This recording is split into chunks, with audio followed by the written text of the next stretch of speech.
Алтан өндөг. Эрт үрд цагт нэг ядуу айл байжээ. Тэр айл хоёр хүүтэй юм гин. Хоёр хүүхэдтэн хоолунд ховцос хунар болох гэж өөр газар явжээ. Тэнд очиод нэгэн баян айлд ажил хийж арай чамаа гэж 50 мөнгө аваад нутагтан боцохоор гэрийн зүг гэлдэрчээ. Тэгж явтал харгуу замд дахиад тэрсэн нэгэн хүнтэй таарилдаад худалдах уу гэж асуув. Худалдсан ч яахав? Ямар үнэтэйв? 50 мөнгө. Тэгэхэд тэр ядуу хүн үн булаалдалгүй бэлэн 50 мөнгөн гаргаж өгөөд дахиад тэрвэд замдан оров. Гэрдэн гарахад аав минь улаан залаа дахианы бэлэгтээ ирлээ гэж хүүхэд их баярлжээ. Тэр дахиандан ханан пишингийн хэн хажууд аятайхан байр засаж байлгав.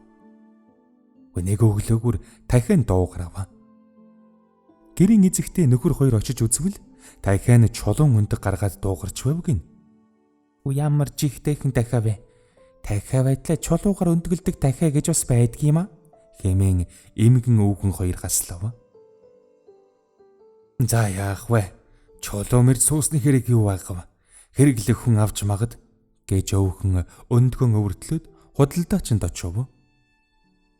Тэр өндөг нь цул алдуулахыг худалдаач нь танив. Надад худалд гэж худалдаачид бүгд булаацалдаад шагшин шууган болцгоожээ.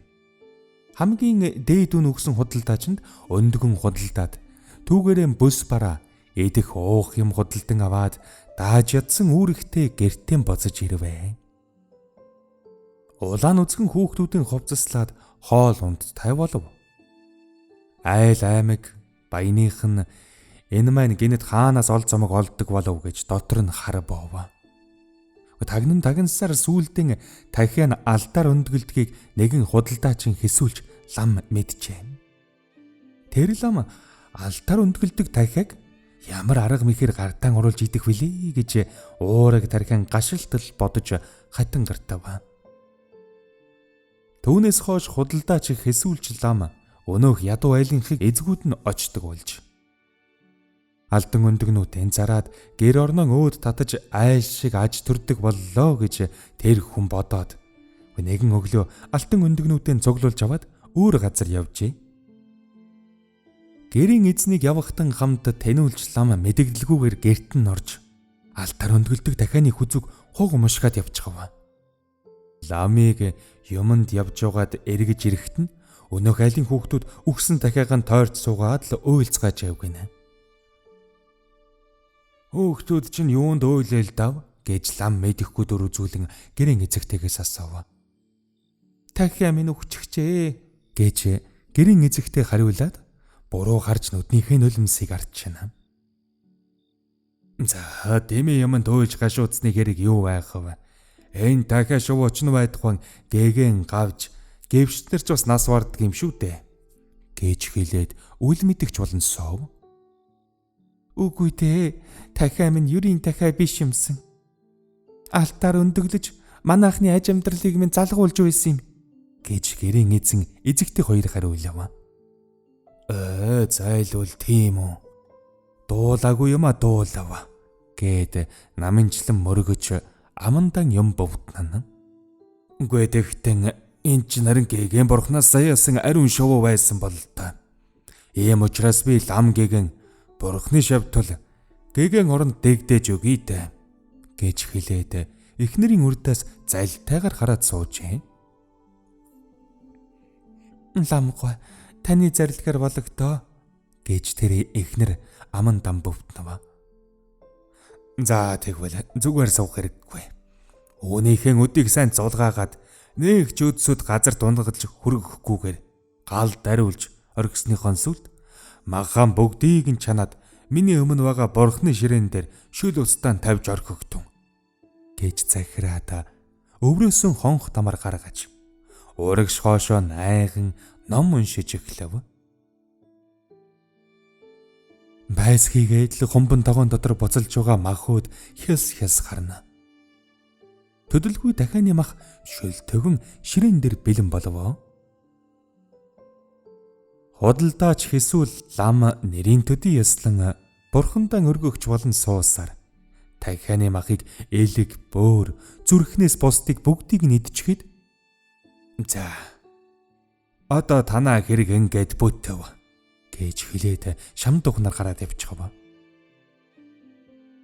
Лам гарангууд хоёр хүүхэд гүйж ирээд яасан хомхой лам бэ? Дахианы мань махыг бүгдийг нь идээд тонилчихв гэцгээж байхад нь элэг бөөрийг нь тавгны ёроод үлдээсэн юм биш үү? Газар дээр өөрт байсан ганцхан амьтныхаа маганд ам хүргэж их юмыг их гэж баярлахгүй, бага юмыг бага гэж чамлахгүй бай гэж их нь хэлжээ. Тийм ч юм уу гэж байгаад хоёр хүүхэд элэг бөөрийг нэг нэгээр идэв.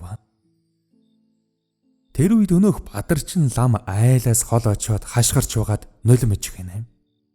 Гэхдээ яагаад алт мөнгөөр нулимж чадахгүй вэ? Байц алтан өндөг нь элэг бөөрөндөө шингэсэн болол та гэж бодоод шамдуу хүн буцаж ирээд гэрт нь орж эндх элэг бөөр хаана байна гэж лам асуув. Тавгийн ёроод үлдээж өгсөн юм гэж бодоод хүүхдтэй авч өгсөн. Яасан юм гэж ядуу хүний ихнэр айсан байдалтай сандран асуув. Хэрэг чинь буруудчихв. Хоёр хүүхдийнхэн амь насыг алдчихв гэж айлхан сүрдүүлж хэлээд толгойг нь түшиж доошоо гараад дуугүй болчихв. Ламгой юу болчихв? Юу болсноо нэгнгүү хэлж хайрлаач гэж говь. Ямар яг хэр ховдөг нохоонууд вэ? Бурхан дэнгэр тавьж боёнд зориулсан элэг бөөрийг юунд идэв? Та нар юм үзнэ. 2-3 хоногоос ховхоосон хонжохоо цууж явахыг чинь дуулан дагаагүй. Тэнгэрт хийсэж очих болно та гэв. Гарал ламхай аврал буулгаж өгөөч гэж гэрийн эзэгтэй говь. Аврал хэрв 2 хоногийн дотор хүүхдүүдийнхэн элэг бөөрийг миний өмнө энэ бурхны ширээн дээр тавьж чадахгүй юм бол та нар өөрсдөө бурхан тэнгэрт буруу харагдаж аюул учрах болно доо гээд ууртаагаар үу таалгыг нь хаяад арилж одов. Ядуу айлын ихнэр муу үг сонсоод бахардан унчихав. Худалдаач бадарчин ламыг гадаа гаргахад тэр хоёр хүүхдийн нэг нь алтаар нулимж, нөгөө нь мөнгөөр нулимж байв. Түүнийг бадарчин лам харамгц шунал нь нэхээр буцлан ховдог хар сэтгэлийн заавал бүтээхээр дадсан тийшээ талив.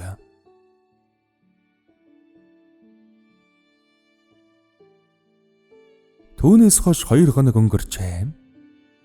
Хүүхдүүдийн элэг бөөрийн тухай бадарчин ламд мэдээ ирсэнгүй. Тэр лам хүлээж ядаад уур амаг буцалж суух үед хөдөөгийн нэгэн хүн орж иржээ.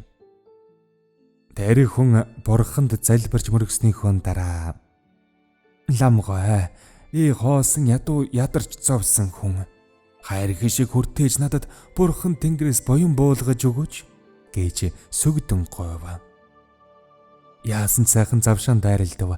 Энэ хүнээр санснаа бүтээл их цаг боллоо гэж лам бодон байж. За яах вэ? Тусалхаас биш. Наашаа өртөж суугаач гэж их ялдам зөөлнөр хандаж шоо хаяж төлөг үзүүлв. Нэлээд удаан үзэж аман дотрон юм бовдно суусаар.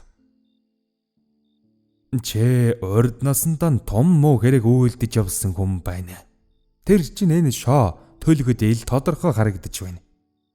Тийм учраас бурхан тэнгэрт буруу харагдаж амьдрал чинь муу байгаа юм байна. Хэрв тэнгэр бурханд өргөл өргөх юм бол нөөгөл чинь арилж сайн сайхан амьдарч жарган суух болно гэв. Ламгой ямар өргөл барихыг хэлж хайрлаач гэв. Их юм хийлгэмээр байх юм байна. Дөөнийг бүтээж чадна гэж юу? Туршиж үзэх хэрэгтэй байна. Үүнд 2 хүүхдийн элэг бөөр хэрэгтэй болно гээд нүдэн анивчин аман дотрон бөвднэнэ. Бурхан. Энтэс зүүн урд зүгт байдаг нэг айлын 2 хүүхдийн элэг бөөр таармаар байна гэж хэлээд шоогоон дахин хайна. Танил нөхрийн минь хүүхдүүдийг энэ лам хорлох гэсэн учрыг өнөө хөдөө нутгийн хүн сайн мэдсэн учраас арга ухаан олж тэр хүүхдүүдийн ам биеийг аврах учиртай боллоо гэж бодоод Ламын хэлсэн үгийг бүрэн сайн зөвшөөрсөн байдалтай байв. Тэр хэсүүлч лам ожих замыг нь зааж өгөөд хүн амьтны нүдэнд харагдуулахгүй, чихэнд сонсогдохгүйгээр тэр хоёр хүүхдийн элэг бөөрийг авчирч өг гэж тулгав.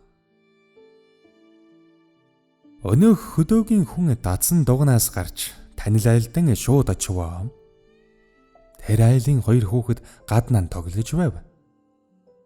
За хүүхдүүд, алтан өддөө нэг дахиад ой дундуур гүйж явна. Түүнийг би барьж чадахгүй юм. Надтай цуг явж түүнийг барилцаж өгөөч гэв. Алтар өндгөлдөг манай дахианы ижил гүйж явж магадгүй гэж бодоод тэр хоёр хүүхэд хамт явав. Ойд ороод явахдаа өнөөх хүн ингэж хэлв. Ламын эдэн гэсэн дахианы элэг бөөрийг та хоёр идэд алт мөнгөөр нулимсан уу гэж асуув. Тэгсэн гэж хоёр хүүхэд хариулжээ. Тийм учраас тэр хэрсүү лам та хоёрыг хорлох гэж байна. Тэр хар санаад ламын даалгавраар би та хоёрыг алаад элэг бөөрийг чинь авч муу юм шингэсэн ламд аваачиж өгөхөр тохиролцсон юм. Гэвч та хоёрынхон ам биеийг авраад би өөрийнхөө хар толгоогоор дааж өнгөрнө. Тийм учраас эндээс хурдан зайлж хол нутагт очих хэрэгтэй. Тэгэхгүй бол энд амар мэд байж чадахгүй. Оргож явсны чинь би ээж аавд чинь дамжуулж хэлнэ. Ингээ зорьсон газартаа зол жаргалтай, явсан газартаа ямагт ол цомогтой яваарай. Эзээ нэгэн цагт сайн цагт учрахад бид нар хамтраад хар санаад ламд хариу өгөх үз. Гээд хоёр хүүхдийн хонгор царайг урихнаар хараад энэ хоёр хүүхэд хаа тэнэж ядарч явах болтоо гэж хайрлан бодож гинэ. Хоёр хүүхэд тэр ажтандаа баяр талархал илэрхийлсний дараа алган дээр нь алт мөнгөөр нулимаад өлсөж ядрахтаа өвгөр манай аав ээж хоёртой хамт амь цагаач үл хоол залгаж суугаарай. Амьд явбал дахин уулзах биз гэж хэлээд хоёр хүүхэд хормоогоо шуугаад холын замд оров. Тэр хөдөөгийн сайхан сэтгэлд шудраг хүн хоёр хүүхдийн хойноос бараа харагдахгүй талд ортол нь удаанаар харан харсаар хоцров. Хүүхдүүдийн элэг бөөрийн оронд юуны элэг бөөрөөр өнөөх хар санаад ламан хуурах вэлээ гэж бодлогошорсоор байснаа гинт бухан болоод өдөш орой болгоод дадсан дуган тийш очив.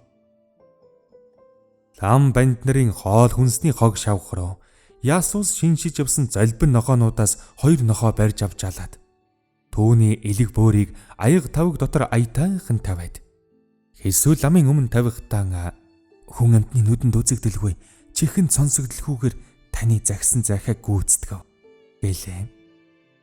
Хэсүү лам нохоон элэг бөөрийг сэтгэл хангалуун дуртай хүлэн аваад хэлсэн нь. Таны хэрэг чинь ингээд бүтлээ. Бурхан тэнгэрт буянтай хэрэг болжээ. Ингээд гэртээ бодж яваална гэж өнөөх хүнд хэлв. Тэр хүн лам банд гэдэг маань ийм худалч хуурмаг зайлтан бололтой гэж дотроо бодоод гарав. Тэр лам нохоон элэг бөөрийг ховоргуудаар чануулаад Бурхан тэнгэртээ залбирая гэж хэлээд залгичхав. Тэгээд тавхт нулимаад үдсэн чинь алт мөнгө унсангүй. 2-3 хоногийн турш хоолойгон хорстол нулимаад сүүлдэн шүлсж гаргаан болж хоолойн сөөж нос нулимсан гоожуулан сууж арга баран хараал зүхэл тавьж бухимдан үлдэв. Түүнээс хойш бүтэн жил өнгөрөв. Хоёр хүүхдийн зам мөрд нь гадалшгүй ус мөрөн дахин дайралдана. Зарим үед сум могоо нэвтэрч гаршгүй, нар сарны гэрэл тусдаггүй балар харанхуй ой мод дайралдана. Хоёр хүүхэд газар дэлхийн жимсээр үл залгаж, ой мод хээр талд хонон өнжин аялан явсаар байлаа. Тийм зовлон зүдгүүрийг туулж ус мөрний уртыг харгуу замын холыг гэдэлж хоёр хүүхэд өөр нэгэн нутагт ирвэ. Аян замд удтал явсандан хоёр хүүхэд ядарч зүдэрч их туйлджээ. Гудал нь урагдж хөл нүцгрээд хувцс нь урагдж мөрөнд нь догтхон болж халуунд халж хүйтэнд хөрж явсаар харийн нутагт хүрчээ. Ямар гэм хийсэнтэй хорон нутгаасаа оргон цайлж ядарч зүтэрч явдаг үлээ гэж нааша гарч инэн цаашаа гарч ойлон явцгаав. Хожмын хойд өдөр хэзээ нэгэн цагт хортмогоонууд бид нартай дайралтах л бах гэж хоёр хүүхэд нударгаан зангидан занам байж нутгаасан гарчээ. Тэр хүүхдүүдийн ингэж төөрч явхад нь харгуу замын хажууд нэг овгор хар гэрээс шингэн удаа суунаглан гарчив. Энд хэнийг гэдэг аль байдаг бол гэж ороход эрүү өвдгөн нийлсэн эмгэн өвгөн хоёр сууж байна. Үсэн цайж буурал болсон. Нүднийх нь зовх буужгсан өвгөн эмгэн хоёр хүүхдүүдийг угтан тосож яваадаа "Хиний хүүхдүүд хэнгэгч вэ?" гэж асууж байцаав. Тэр хоёр хүүхэд орон нутгаасаа оргож зовсон зүдэрснэн нэгнэггүй ярав. Бурхан тэнгэр хөршөө. Энэ хоёр нэл хамтан хинд гэм хорог хийхв. Бурхны шав лам ховор хүн тийм муухай шившигтэй явдал үүсгэж гэмхүү хүүхдийг завгаж ямар хэрэг байна. Газар чагнаг гахай дуулаг. Энд би хэлнэ гэд тэр өвгөн эмгэн хоёр хүүхдүүдэд халуун цай аягалж өгөх зуран хөөрхис минь урт тайнд явж өлсөж ядраал байц. Цай ууж бүлээ цэцгэ гэв. Хоёр хүүхэд цай ууж ханаата тэр нутгийн зан заншлын тухай сонирхож ярилцав. Тэр хоёрыг гарах үед нь "Нааша цаашаа явахдаа манайхаар орж гарч яваарай. Даарч хурж явахдаа дулаацаад гарч бай.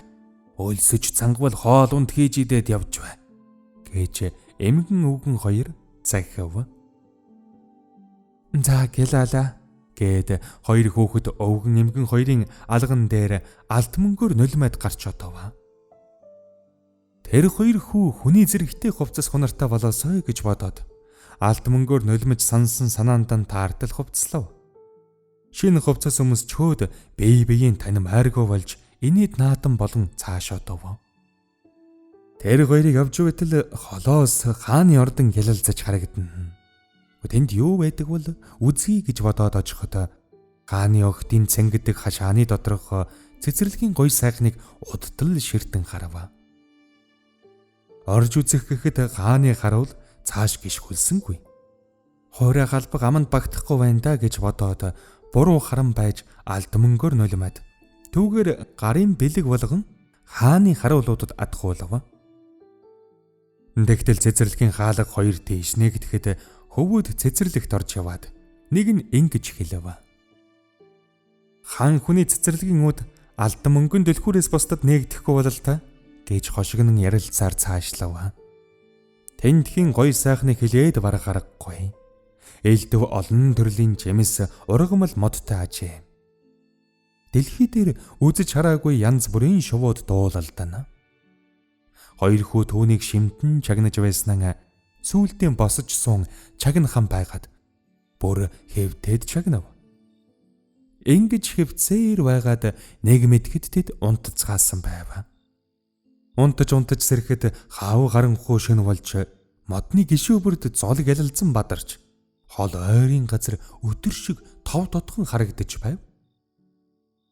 Ийм гайхамшигтай сайхан жимстэй газар ямар хүмүүс суудгийн болоо гэж гайхаж суух үед өдхөн навчны зай завсар нүдэн анивчхийн зур хоёр хүний дүр сүйтгэс хийгээд харагдахгүй болчихгоо.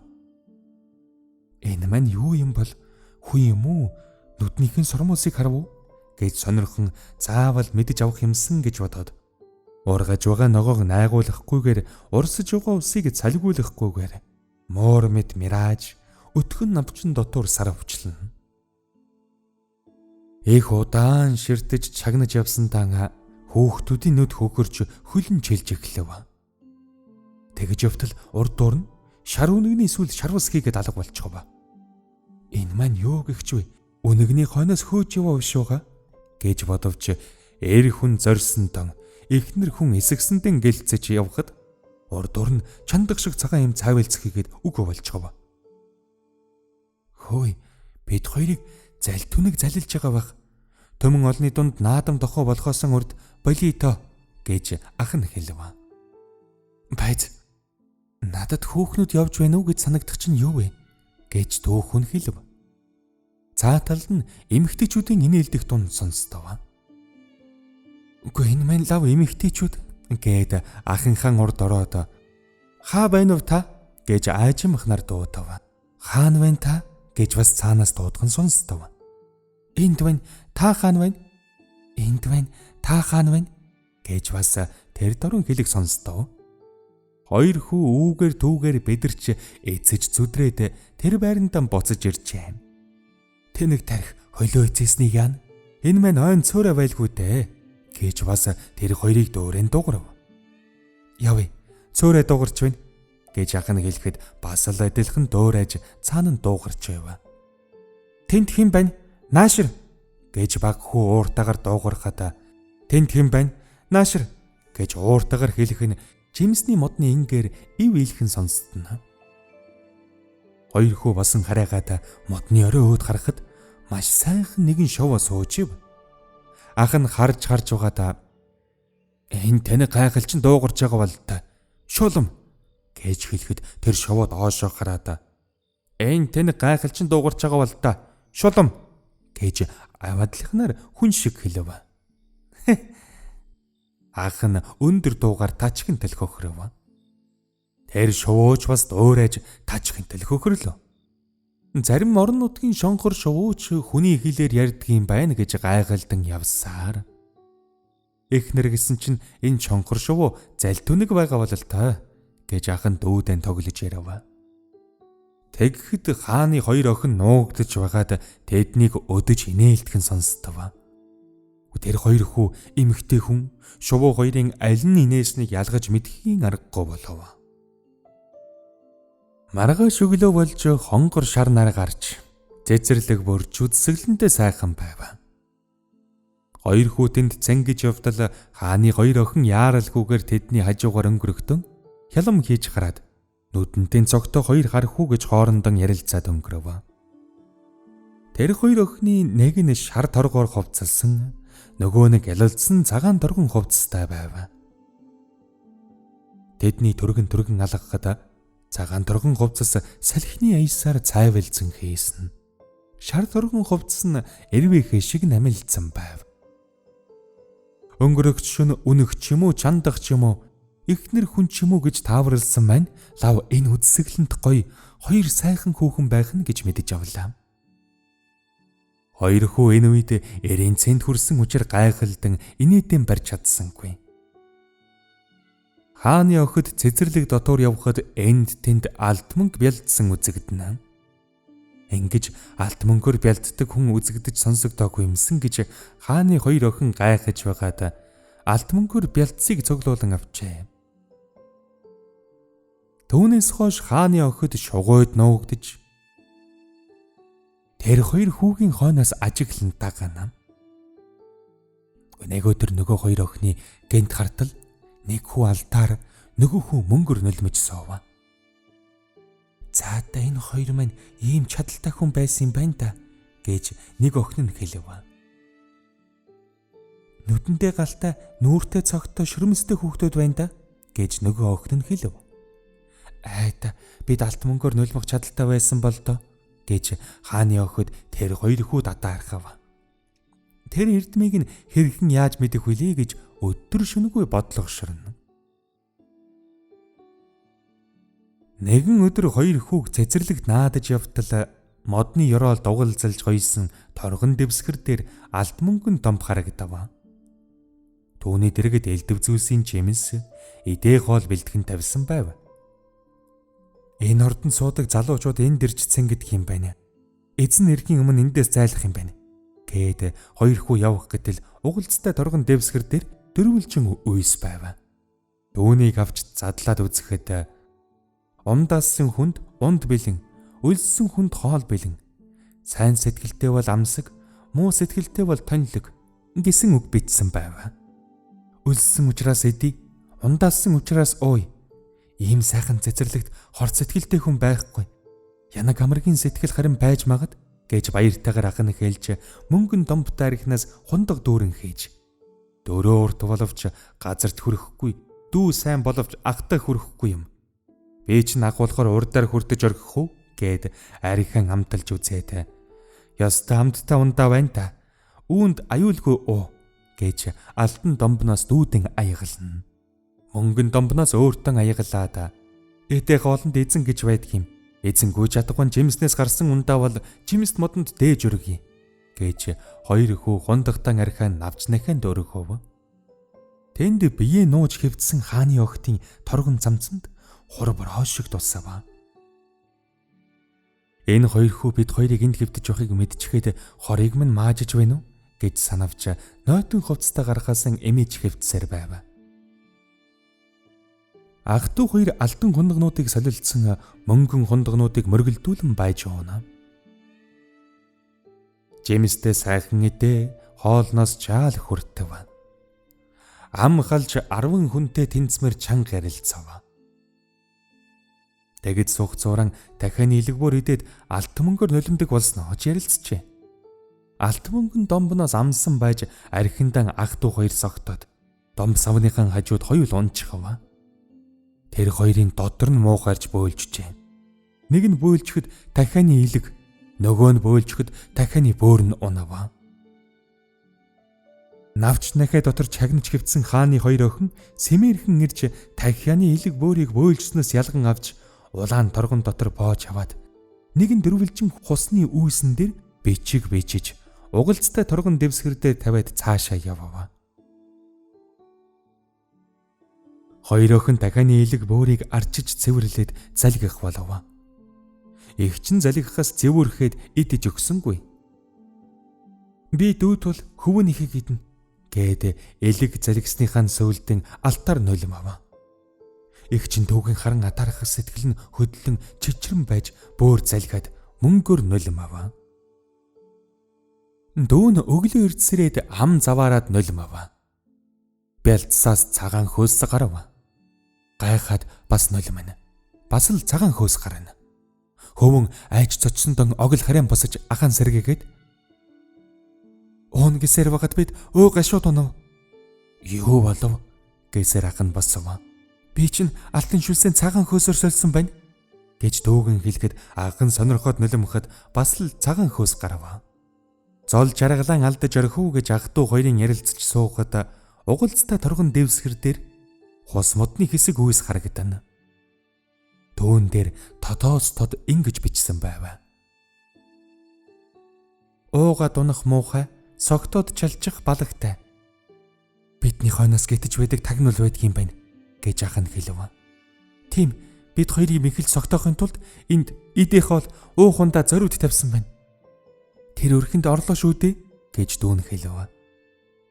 Хоёулан хой гашуу болон яах тухайгаан бодол болон суусаар бие биеийн юу гэж бодож байна гэлцэн.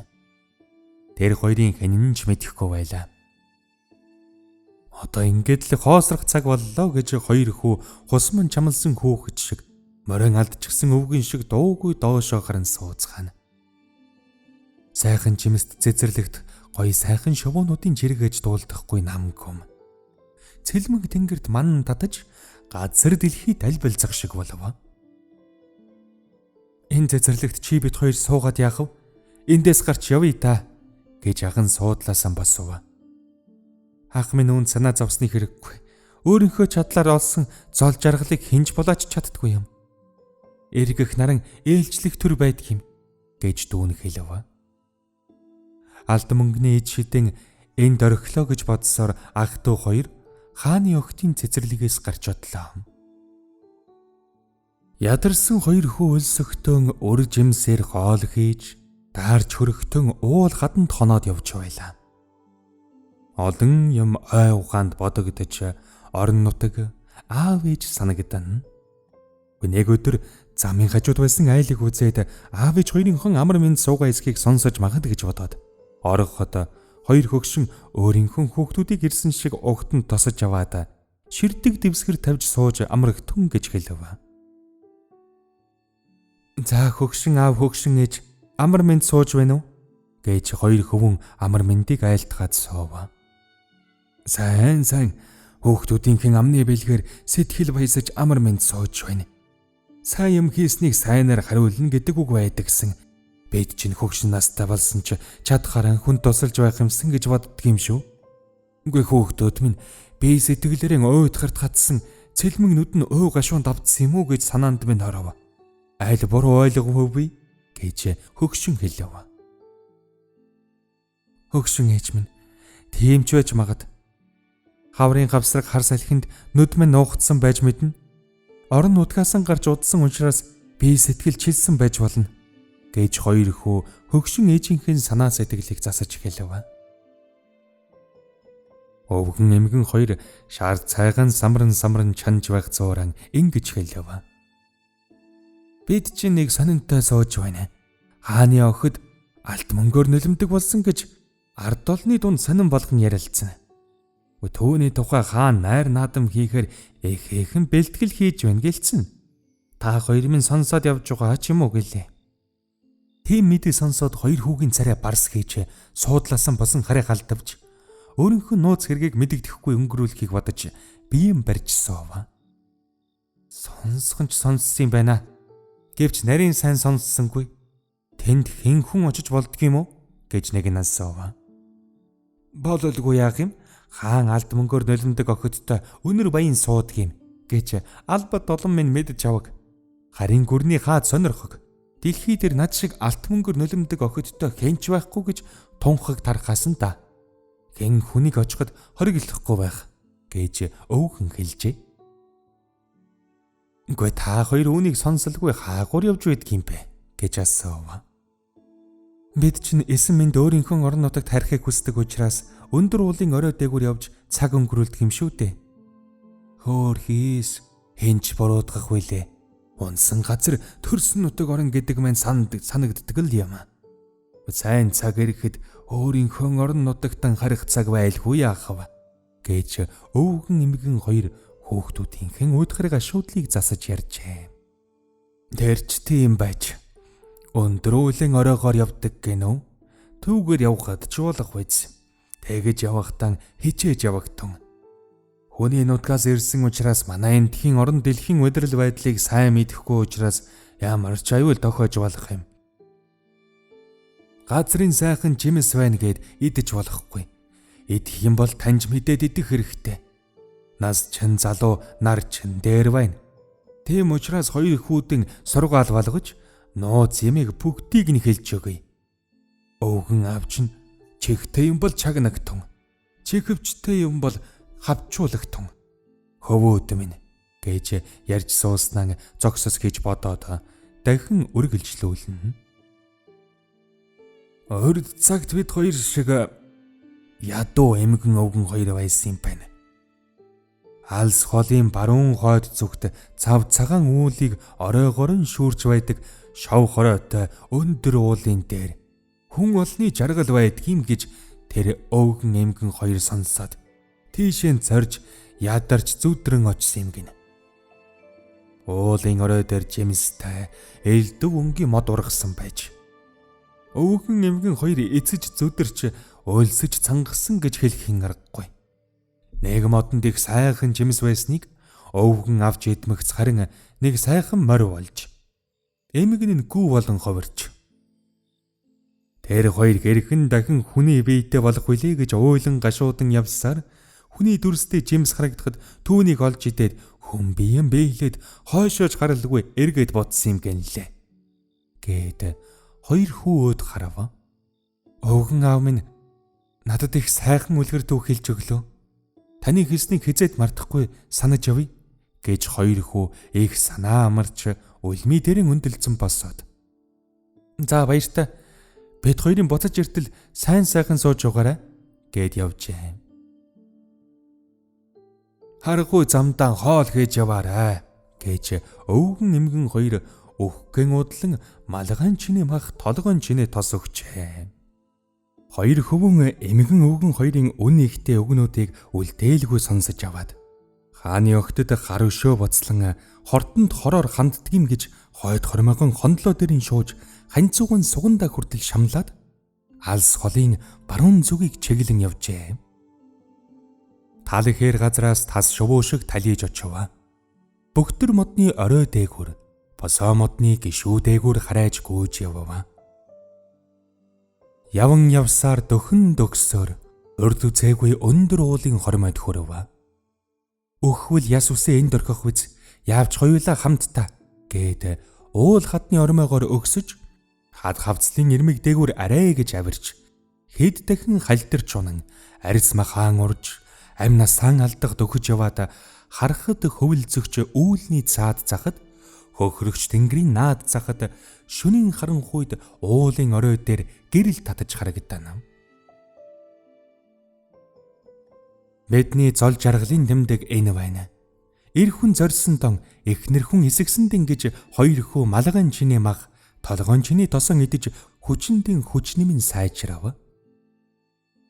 Нэлээд хэдэн хоногийн турш агуу өөд авирч мадсаар арай гэж өндөр уулын орой дээр хоёр хүү гарч ядраад сууцгаажээ. Тэгж сууснан бие биеэн дэрлээд унтцгаасан байв. Унтаж сэрэхэд хааны охтын цэцэрлэг шиг их сайхан харагдав.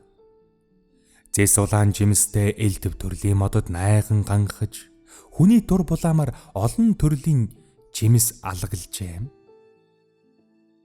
Хүн төрлөختнийг адуу болгож хувилгадаг жимс хаанавга юм бол гэж хоёр хөвөн уулгүй гутларан газар гიშгэж оройгүй малгаагаар модны мөчөр шүргэж жимс модыг ширтэн харсаар явав.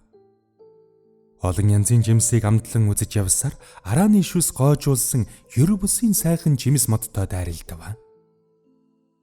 Би чинь чамаас өмнө нэгэн оймс илээснээрэн урд дээр хүртэж үзэх билүү дээ гэж ахна тэр жимсийг авч идмэгц гоё сайхан морь болчихов.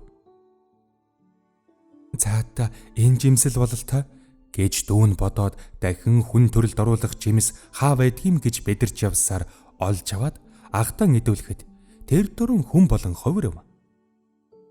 Одоо ч сансантаа хурж сарвааснаа барилаа та. Манд одоо юу ч хэрэггүй гэлцэн агтуу хоёр баярлан ярилцаж явлаа. Адуу болгодог жимс хүн болгодог жимсээ аваад уулынхан оройгоос буух цагт орой болж бүрий тасран байв. Энэ үед уулын оргилд гэрэл цацран гэрэлтээд 8 зүгт туяаран харагдав. Энэ үнэхтэй юмнаас авахаа мартаж болохгүй гэд уулын оройд очиход морин толгоон чиний том чулуунаас гэрэл цацарч ив. Харгууд самыг мань гэрэлтэй болгохч магад гэж бодоод хамгийн хурц гэрэлтэй өхрийн шагаан чиний нэг чулуу авч навч нахиагаар аятайхан гих жороогоод унтав. Маргааш өглөөгөр хоёр хүү маш эртлэн босож олсон дон урамшиж өндөр уулын оройгоос шувуу шиг бууж ирцгээв. Ахту хоёр муухан хувцас олж өмсөд нүүртэн сагал сам байнааж таяг тулж өвгөн болон ховилаад хааны ордон руу очив. Уудам холоос хааны ордныг харахад төм төчигнэж бом бужигнэж харагдана. Хааны охтын найр наадмаас хожигдохгүй очих гэж хоёр хүү хахан цацсан хормой хотоо шуун гүн суун таврагсаар хурж очив. Хоёр хүү өвгөн болон ховилсон чигээрэн хааны охтын цэцэрлэгийн үүдэнд жимс худалдан зогсож байтал удсан чигүй хааны хоёр охид баяр баясгалантайгаар цэцэрлэгээс гарч ирээд тэр хоёрыг хараад юу худалдаж байна гэв. Жимс. Хоёр охид очиж үзээд "Хөө яасан сайхан цэвэрхэн жимс вэ?" гэж эгч нь хэлв. "За, манай жимстэй цэцэрлэг дотор жимс байдаг шүү дээ" гэж дүүн хэлв. "Үгүй дээ, ийм цэвэрхэн сайхан жимс юр үзээгүй шүү. Одоо л үзэж байна. Хаанхын жимс юм бэ?" гэж эгч нь асуув. "Хөөхтүүдээ нэгийг авч амталж хайрлагтун. Манай нутгийн заншил тийм байдаг юм. Чин гэж үдсэн хойно өн ярилцахад хожимдохгүй" гэв. "Танаа нутгийн заншлаар болъё" гэж эгч нэг жимс амталж үзээд "Хээ, яасан сайхан амттай жимс вэ?" гэд идэхлээр дүү охин бас нэг жимс авч идэж үзв. "Дахин нэгийг туршиж үзэхтэн хөөхтүүд минь" гэд өнөө хоёр өвгөн бас авч өгөөд одоо яадаг вэ гэж харж инээмсэглэн зогсоцгоов. Хааны хоёр охин байн байсаар авиадлахын үдсэглэнтэй хоёр сайхан гүү болон хувилав. "Одоо ч муухай залтан та хоёрыг гартан авч ганцгантан уйлаа та" гэж хоёр хүү ихээр баярлан байж хазар ногтон толгойд нь хийж аваад хөтлөн одов. Тэр хоёрыг хөдөлж хөнгөө газар аваачиж ташаан дээр нь ташуурдаж угаад алт мөнгөөр нулимойлов. Хоёр хүү түүгээр нь ховцос авч маш сайхнаар ховцслон нүүрнийх нь гал бадарч нүднийх нь цог гэлэлцав.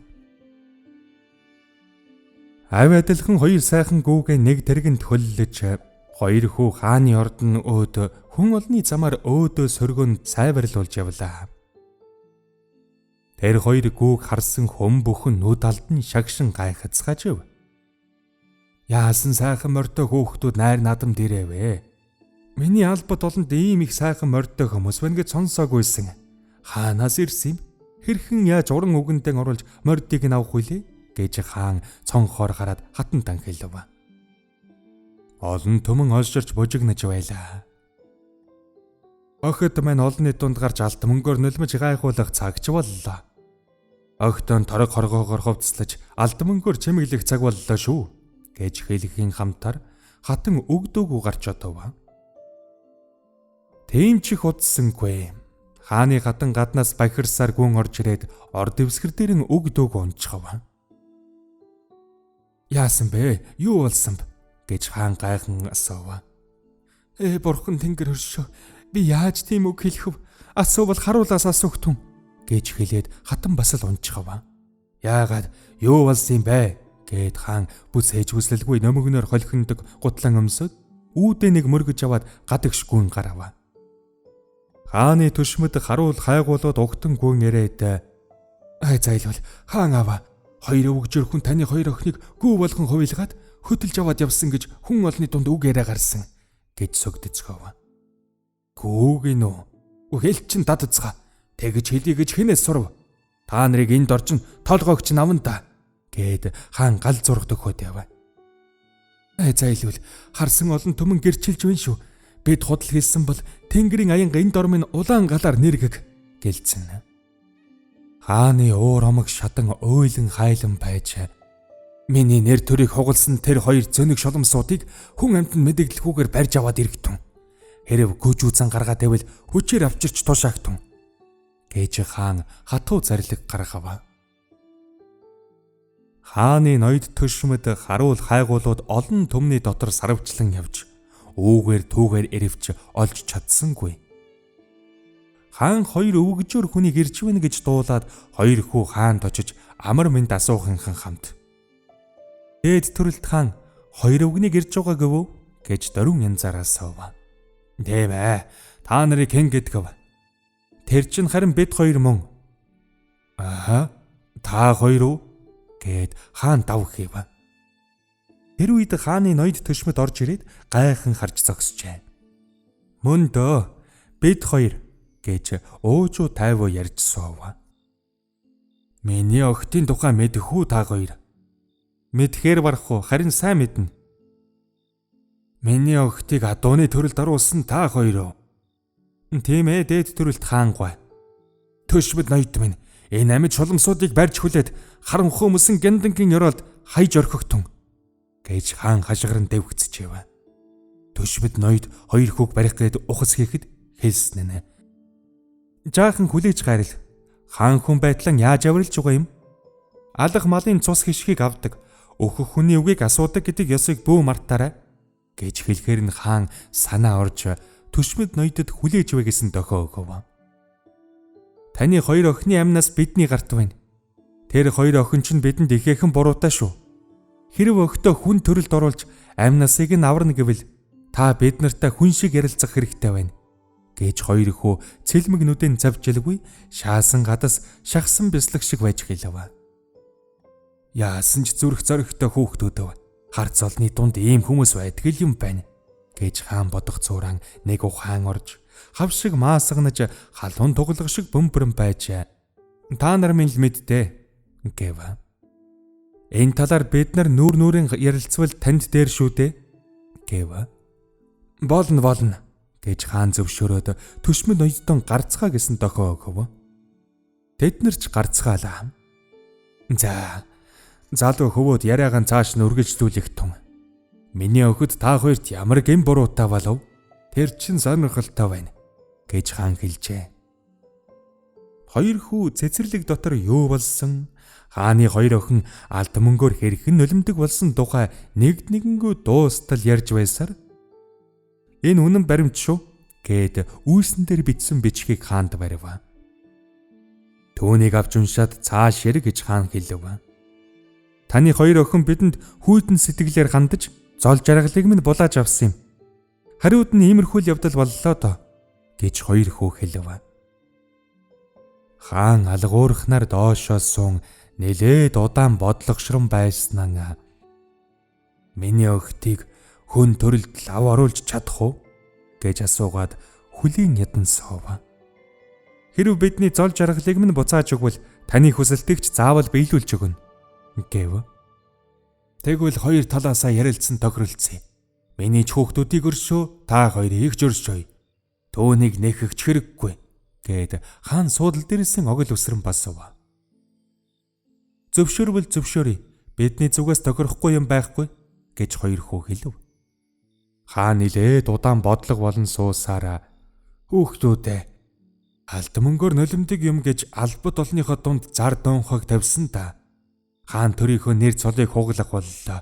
Түүнийг яах вүлээ гэж хаан бог бохимдсан дуугаар бовтнана.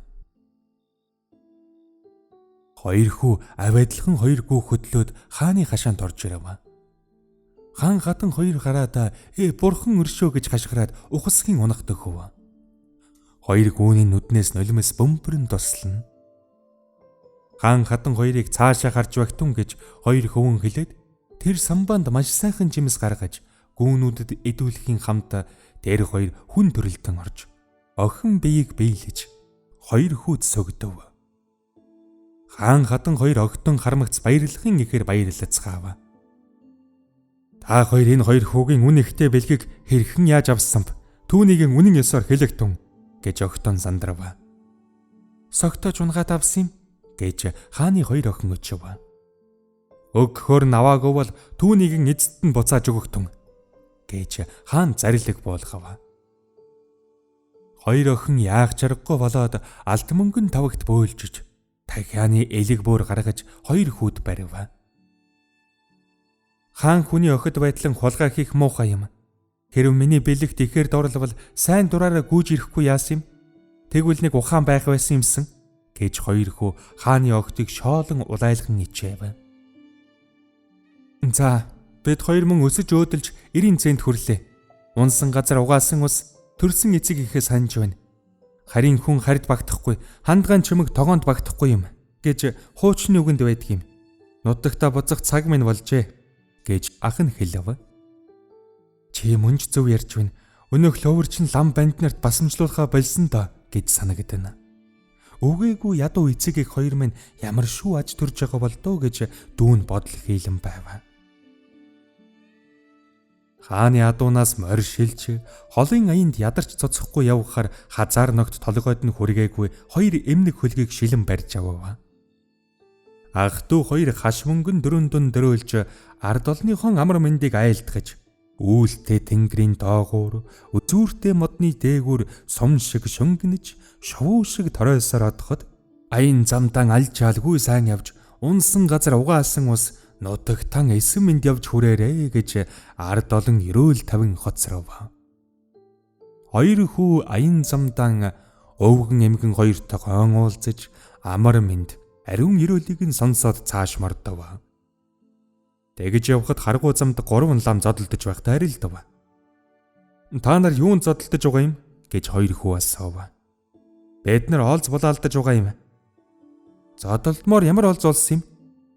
Ард олны дунд майн мэгзэм шиг уншиж сан хүн тавьж худал залхаа үгээр хуурч гурвуулаа дундаа нэг адууны хатуу шир авсан бэлээ. Тэр арьсан дээр сууж явбал шовоо шиг агаараар нисэж явах чадaltaй аж. Тэгээд суран аргамжтай юм. Тэр аргамжаа шившээд тавихад холын газар руу адуу малын сүрэг сүргээрийн тууж авчрах шидтэй гин. Сүхэн шившээд тавихад орон байр орд харж босгох шидтэй гэж ярьжээ. Хөөхөстөө. Эвтэ орж чадахгүй бол та гурав өдрийн газараас уралдаг тун. Хэн төрүүлс нь олзоо авч болно гэж хоёр хүү хэлв. 3 лам тэр саналыг зөвшөөрч өөдөөдөөсөн хялс гарч уралдахаар явв.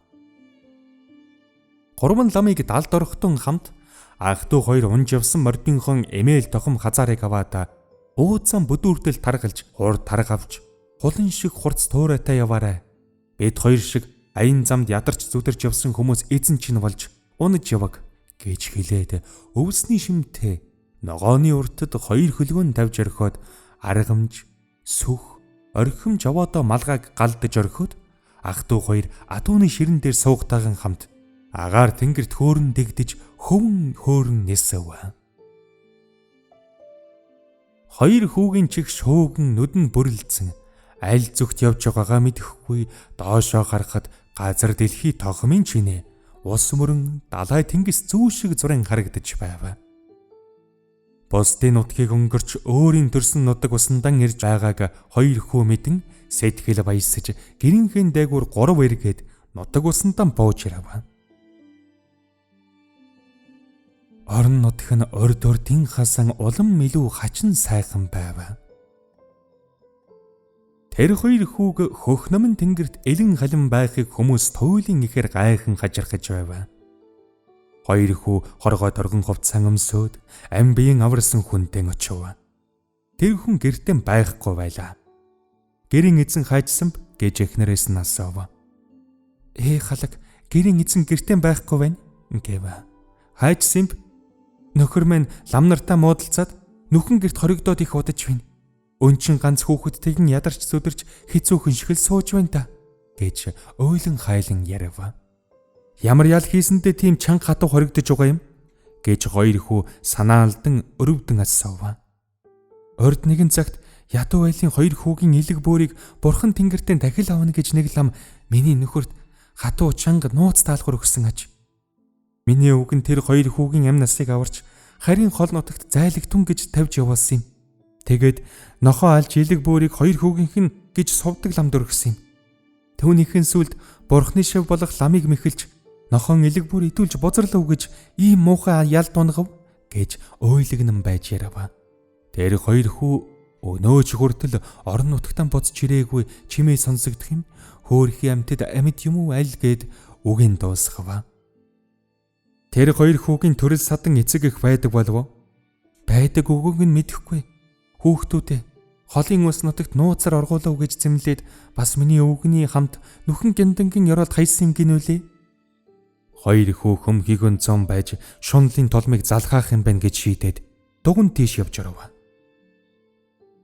Дацангийн ламнар нутгийн ноёд баячууд тэр хоёр хүүг тэнгэрээр нисдэг ид шидтэй мэрэгэн түргэн гэгээнүүд буув гэж урдаас угтан хойноос сүгдэн байж угтжээ. Дацсан дугны лам нарт минь өвчин дахал тохиолдож хиарч байна. Аврал буулгаж тэр өвчин дахлыг арилгаж хайрлагтун гэж дацангийн гавж нар нутгийн ноёд баяжвал гуйцгаав. Хоёр хүү ингэж хэлв. Тэр хойд зүгт нүхэн гэр байна уу? Тийм юм харагдана. Түүний ёроолд ясаар суулсан хүмүүс хэвдэж байгаа бол та сөөмөлцөн харагдана. Нэгэн шунхаа ламын гайгаар тэд гэмгүй хүмүүс зовлонгийн газарт хэлмэгдсэн байна. Тэр шорон зовд суугаа хүмүүсийг тун түргэн тэндээс гаргаж өргөж, асран тэнхрүүлэн хөл дээр тэнцүүлж тавьбал учир нь олдно гэж хоёр хүү яруу тодор хэлв.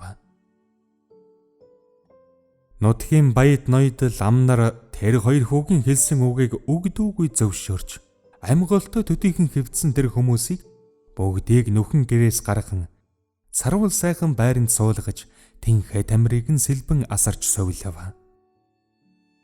Ямар хүмүүсийн аж тусаар зовлон зүдгүүр үхлийн тамаас молдрон гарав гэж хэлмэгдсэн хүмүүс магнаахан хагартал баярлан сууцгаажээ.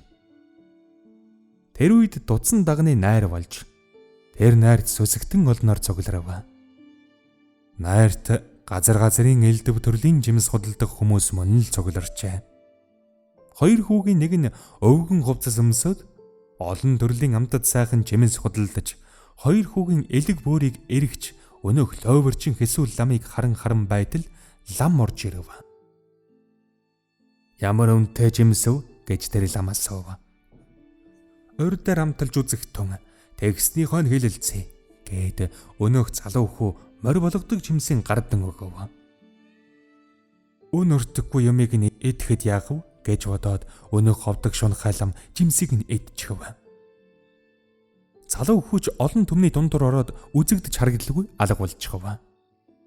Тэр дорон өнөөх лам галбир зүс муутай хөгшин мөр болоод хов. Газрын хаанаас энд чинь ийм жигтэйхмөр гараад ирэв гэж хүмүүс сонирхоход ташуураараа суртаанд сураараа ороолгон шавхуурдаж байв. Тэр мөр ороологоход хүн шиг орилно. Тэгэхэд хүмүүс бүр гайхацгааж адуу болж хувилсан амьд шулмасаага болтоо гэж санаад баяд ноёд лам нар барьж аваад галдаг түн гэж зарлиг болгов. Өвгөн болж хувилсан залуу хөвөн иржээ. Одоо гарахад галбир хүүхэн адуу боловч унамгай хурдан морь байж магадгүй. Морь дод үзье гээд тохомгүй имэйлэлж унаад ташуурдан үүгээр түүгээр жаал давхиж яваад ирэв. Энэ мань юун хувилгаан дүрэлдэн бай. Адуу юм уу аль ондоо амьт юм уу гэж ноёд баяд шоо хаюулахаар шийдээд өнөөх хоёр хөвөнд согдон гойв. Хоёр залуу ингэж хэлв. Энэ та нарын өмнө адууны арьс нэмэрч байгаа боловч урд нь ард олныг мэхэлж арилжаа намайг хийж явсан шунхаа лам юм. Энэ нутгийн шудраг төлөв томоотой нэгэн ядуу хүний алт мөнгөөр нулимдэг хоёр хүүгийн элэг бөөрийг идэж алт мөнгөөр нулимдэг болох гэж хоёр хүүхдийг алуулахаар нэгэн хүнд хатуу чанга нууц даалгавар өгчээ. Та нарын өмнө зогсож байгаа энэ сөдрөгч нь хоёр хүүхдийг алах гэсэн совдөг хүйтэн сэтгэлийн ард олны өмнө нэг ч үг орхилгүй бүгдийг нь хэлж өгвөл дахин хүн болж магадгүй гэж хэлжээ. Хоёр хүүгийн эцэг их өнөөх сайхан сэтгэлд хүн ийм үг сонсоод их гайхан баярлав. Хийсэн муухай явдлан бидний өмнө ярэ гэж ард түмэн дуу шууг амболцгоов. Яах чаргагүй болохтон нөгөө муухай сөдрөг ард түмний өмнө гарчаа. Бурхан тэнгэр намайг өршөө. Би үнэхээр ард түмнийг худалдаггүй хууран мэхэлж алт мөнгө дагуурсыг алган дээр нь тавиулж явсан билээ. Түүнийхэн зэрэгцээ алт мөнгөөр нулимдэг хоёр хүүхдийг өсөрхөн алхахаар завдаж байсан. Хийсэн нүгэлд ажиллан бүгдийг нь дуустал ярьлаа гэв. Ямар хэлтэй адуу ингэж ярьдаг юм гэж тэнд суусан хоёр залуу хүү амийг нь ангайлгаж хөлийг нь татаж шүдийг нь шинжин байх зураа амтэн хүнд мэдэгдэлгүйгээр хүн болгодог жимсийн улаан хоолоор нь гударч өрхөв. Тэр нь хүн дүрсдэн орж ард түмний өмнө орох байх газаргүй болов. Нөхөн гяндангийн ёроолт хийж зовоохын ихээр зовоох хэрэгтэй гэж ард түмэн тулган шаардав. Лам нар баяд ноёд өмөрөх санаатай байв. Хоёр хүмүүн ард түмний шаардлагаас айцгааж олны зөв гэж тэр хар санаат ламыг дахин үзэгдэж харагдахгүй нөхөн гяндангийн ёроолт хаяв. Олны хөл хөдөлгөөн дарахын хамт хоёр залуу хөвөн хаа очсон мэдэгдэхгүй гэнт үгүй болсон байв. Хоёр залуу хүү тэр шөндөөн аав ээж амнасыг нь аврагч өнөө хүнтэйгэн уулзсан учирч явсан явдал зовж зүдэрснэн бүгдийг ярьжээ. Хожимын хойд өдөр нэгэн цагт ард олныг цөлмөн идэгчдийг гартан авч ганцхан уйн гэж хэлэлцсэн тухайхан ярилцсан. Би сэтгэлийнхэн чилэг гаргасан гэдэг. Тэр шөнтөн хоёр хүүхэд шагаан чинээ чулуунуудаа гэрийнхэн тоонны дээр тавьтал тэр чулуунуудаас туяа цацран харанхуй шүнийг хагзрун гэрэлтүүлв. Маргааш нь хүмүүс өглөө эрт басахад өнөөх ядуу айлын гэрийн тоонноос огторгууд ойсон оч цацран туяаран харагдав. Энд мань ямар сонин сайхан туяа цацарсан юм бэ гэж хүмүүс гайхалдан тэднийхэр тасралтгүй цовв. Ядуу айлын хоёр хүү гэрийнхэн үүдэнд ирсэн олон түмнийг айлчны ёсоор угтан орин хүндэтгэж байв. Аг хөвөөн нь мөнгөөр нулимж ард түмэнд бэлэглэн. Дүү хөвөөн нь алтаар нулимж үгээгүй ядуу хүмүүст өгсөн гинэ. Хамаг олон түмэн хаа байгаа газраа саан ирж бэлгээг нь хүртэж хоёр залуу хүүд хязгааргүй их баярлаж гэлааснаа айлтгажээ.